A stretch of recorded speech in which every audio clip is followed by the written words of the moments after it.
దొంగకు చుక్కలు చూపించింది 13 ఏళ్ల బాలిక. దొంగను వెంటాడి ఆ చిన్నారి దడ పుట్టించేసింది. తోసేసిన లెక్క చేయకుండా వెంటాడింది. భవానీ కేకలతో అక్కడ స్థానికులు కూడా అలర్ట్ అయ్యారు. సీసీ కెమెరాలో దృశ్యాలు రికార్డ్ అయ్యాయి. బాలిక సాహసాన్ని స్థానికులు మెచ్చుకున్నటువంటి పరిస్థితి. పూర్తి వివరాలకు వెళ్తే ఓ తల్లికి, ఓ ఇంటికి, ఓ సమాజానికి శక్తిగా ఉండేది ఆడదే.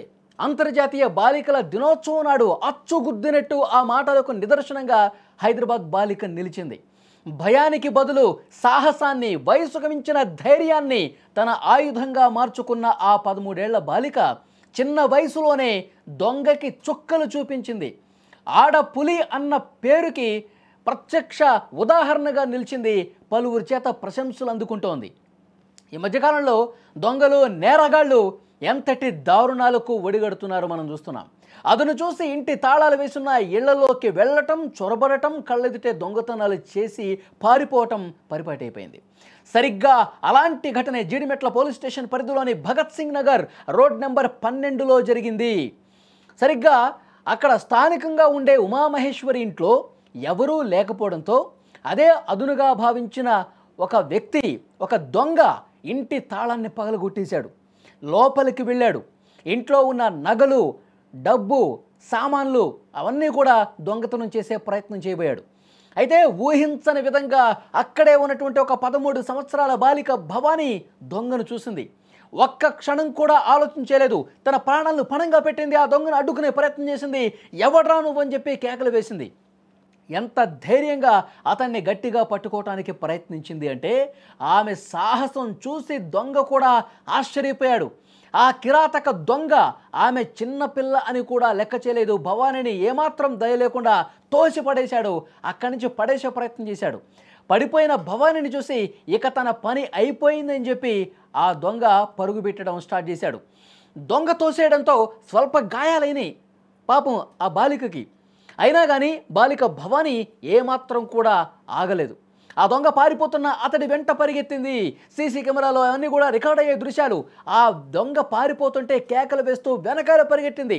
ఆగరా, నువ్వు ఎక్కడి నుంచి వచ్చావు, దొంగతనం చేయడానికి వచ్చావు దొంగ అని చెప్పి వెనకాలే పరిగెత్తుకుంటూ అతన్ని పట్టుకునే ప్రయత్నం కూడా చేసింది. విజువల్స్లో చాలా స్పష్టంగా మీరు చూడొచ్చు. ఈ కేకలతో చుట్టుపక్కల జనం కూడా అప్రమత్తమయ్యారు. అక్కడి నుంచి అతను పారిపోయాడు. భవానీ దెబ్బకి దొంగతనం చేయాలన్న ప్రయత్నాన్ని కూడా విరమించుకోవాల్సి వచ్చింది. ఈ దృశ్యాలు మొత్తం కూడా అక్కడ రికార్డ్ అయ్యాయి. మీరు స్క్రీన్ మీద కూడా చూస్తున్నారు. చిన్న వయసులో ఓ బాలిక ఇంతటి తెగువ చూపించడాన్ని చూసి స్థానికులు, పోలీసులు నివ్వెరపోయారు. తన ప్రాణాలని లెక్క చేయకుండా దొంగను పట్టుకోవటానికి ప్రయత్నించిన భవానీని స్థానికులు పెద్ద ఎత్తున అభినందించారు కూడా. ప్రస్తుతం ఈ ఘటన మీద పోలీసులు కేసు నమోదు చేసుకున్నారు. సీసీ ఫుటేజ్ ఆధారంగా వాడు ఎక్కడి నుంచి వచ్చాడు, తాళం వేసి ఉన్న ఇంటిని ఏ విధంగా వాడు కొల్లగొట్టాలని ప్రయత్నం చేశాడు, అతని తర్వాత ఎక్కడికి పారిపోయాడు, ఇవన్నీ కూడా కూపీలాగుతున్నారు. ఇన్వెస్టిగేషన్ చేస్తున్నటువంటి పరిస్థితి. ఆ పాప ఎంత ధైర్య సాహసాలు ప్రదర్శించిందో చూడండి. నిజంగా వేరే వ్యక్తులు ఎవరైనా ఉంటే, నిజంగా ఆ పాప ప్లేస్లో ఇంకెవరన్నా ఉంటే దొంగకి దూరంగా పరిగెత్తేవాళ్ళు. ఎవడో దొంగ వచ్చాడని చెప్పి ఇక్కడ చుట్టుపక్కల ఉన్న వాళ్ళని అలర్ట్ చేసే ప్రయత్నం చేసి ఉండేవాళ్ళు. కానీ ముందుగా చుట్టుపక్కల వాళ్ళకి సమాచారం ఇవ్వడం పక్కన పెట్టేసింది. ముందుగా వాడిని అడ్డుకోవాలి, వాడు దొంగతనం చేస్తున్నాడు, వాడిని ఆపాలి, వీడు ఒక దుర్మార్గుడు అని చెప్పి గల్లా పట్టుకునే ప్రయత్నం చేసింది. పాపం చిన్న బాలికని వాడు తోసేశాడు. అయినా సరే చిన్న గాయాలైనా సరే మళ్ళీ వాడి మీదకి దూసుకుంటూ పోయింది. వాడిని పట్టుకునే ప్రయత్నం చేసింది. ఆడపిల్లంటే ఇలా ఉండాలి, ఆడపులుల్లా తయారు కావాలి, దొంగల భరతం పట్టే విధంగా, దుర్మార్గులు, కిరాతకుల భరతం పట్టే విధంగా ఇంతటి ధైర్య సాహసాలు తెగువ చూపించినటువంటి ఈ పాపని అందరూ కూడా అభినందిస్తున్నారు. లేదంటే పెద్ద మొత్తంలో ఆ ఇంట్లో కొల్లగొట్టేవాళ్ళు. మధ్యకాలంలో హైదరాబాద్లో మనం చూస్తూ ఉన్నాం. ఎవరన్నా ఊరికి వెళ్ళేటప్పుడు ఆ సమాచారం ముందే తెలుసుకుంటారు కొంతమంది దొంగ వెధవలు. ఇంటికి ఎక్కడ తాళం వేసి ఉన్నారు, ఎక్కడ ఇంట్లో వాళ్ళు దూర ప్రాంతాలకు వెళ్ళిపోయారు, ఇవన్నీ రెక్కీ చేసి ఆ తాళం వేసిన ఇంటిని, తాళాన్ని పగలగొట్టి లోపలికి వెళ్ళి సొత్తును చోరీ చేసుకున్నటువంటి ఘటనలు గతంలో ముఖ్యంగా పండుగల సందర్భంలో జరుగుతూనే ఉంటాయి. అయితే అలా దొంగతనానికి వచ్చిన వాడు ఈ బాలిక ధైర్యాన్ని చూసి షాక్ అయిపోయి ఇక ఈ పాప ఉంటే మనం ఏమాత్రం కూడా ఇంటి లోపలికి వెళ్ళామని తెలుసుకొని ఇంకా ఇక్కడే ఉంటే చుట్టుపక్కల వాళ్ళందరినీ తీసుకొచ్చి నన్ను కుమ్మి పడేస్తుందని చెప్పి భావించి ఎలా భయంతో పరుగులు పెట్టాడు చూడండి. దొంగను చూసి ఆ పాప భయపడి పరిగెత్తాలి యాక్చువల్గా. కానీ ఆ పాప ఎంత ధైర్య సాహసాలు ప్రదర్శించి వాడిని పరుగులు పెట్టించింది. దొంగని మొత్తం ఆ గల్లీలో ఏ విధంగా పరుగులు పెట్టిస్తుందో విజువల్ చూస్తే మీకు అర్థమవుతుంది.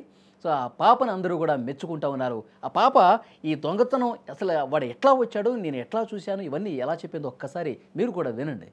ఇక్కడ నుండి సౌండ్ వస్తుంటే నేను ఏం చేసిన బయట నించున్నా. బయటకు వచ్చి ఇక్కడికి వస్తే మేము ఉమాటి కోసం వచ్చినా అని చెప్పాను. కానీ ఇక్కడ నుంచి తొంగి చూసిండు.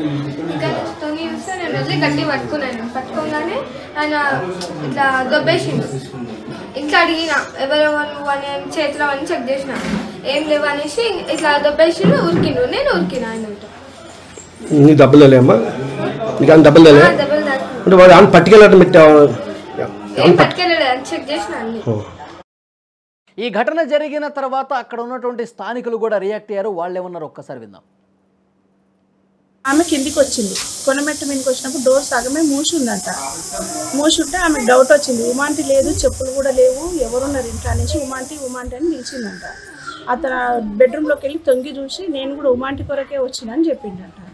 మా అమ్మాయి అనుకుంటే ఎప్పుడు రాలేదు ఈ అబ్బాయి, మేము ఎప్పుడు ఇతను ఎప్పుడు చూడలేదు, రిలేటివ్స్ కాదు, ఎప్పుడు మా ఇంట్లో కొంటి రాలేదు ఇన్ని సంవత్సరాల నుంచి. ఈ కొత్త మనిషి ఎవరు అనేసి లోపలికి వెళ్ళి నీకేం పని ఏముందని వచ్చిన లోపలికని అడిగితే లేదు అని అంటుంటే గట్టిగా పట్టేసుకుందంట. లోపల పట్టేసుకుని చెక్ చేసినంట, జేబులు అవన్నీ చెక్ చేస్తుంటే పక్కకి నెట్టేస్తుందంట. నెట్టేస్తుంటే మళ్ళీ బయటికి వాడి తోపులాడుకుంటూ వచ్చేసి బయటికి రాగానే నీళ్ళ ట్యాంక్ పైన దొబ్బేసిందంట. ఏదో మీద చేసి దొబ్బేగానే మొహాలకు దెబ్బ తగిలింది, కింద పాదం కాడ కూడా దెబ్బ తగిలేసింది. అయినా వినకుండా మళ్ళీ అతని నెంబర్నే వెంబడించింది. ప్రణవ్ స్కూల్ దగ్గరికి వెళ్తుంటే ఒక ఆమె డ్యూటీకి వెళ్ళి వస్తూ ఉంటే ఆంటీ దొంగ వస్తుండు పట్టుకోండి అంటే నాకెందుకు, నేను ఎందుకు పట్టుకొని నువ్వే పట్టేసుకో అని అన్నదంట. బట్టల కింద అంతా ఇట్లా గ్యాప్ ఉంది, బట్టల కింద చెక్ చేసినట్టున్నాడు. బెడ్ పైన కూడా బెడ్షీట్ తీసి ఉంది, బెడ్ కింద కూడా తాళం కొరకు వెతికిండో ఏమో. అయితే మళ్ళీ ఉమాకి ఫోన్ చేసి ఉమా ఇట్లా అయ్యింది ఉమా అని అంటే చూడక్క ఇక్కడ తాళాలు అక్కడ ఉంటాయి అడ్రస్ అంటే చెప్తే చూస్తుంది. మేము చూడకూడదు కదా అనేసి మేము చూడలేదు. వాళ్ళ ఆయన వచ్చిన తర్వాత ఆ తాళం చేయి ఆయనకి ఇస్తే చెక్ చేస్తే వస్తువులు అయితే ఉన్నాయి, ఏం పోలేదు వస్తువులు. సీసీ కెమెరాలో రికార్డ్ అయింది, వాళ్ళు రన్నింగ్ చేసేది రికార్డింగ్ అయింది, పారిపోతున్నది రికార్డింగ్ అయింది.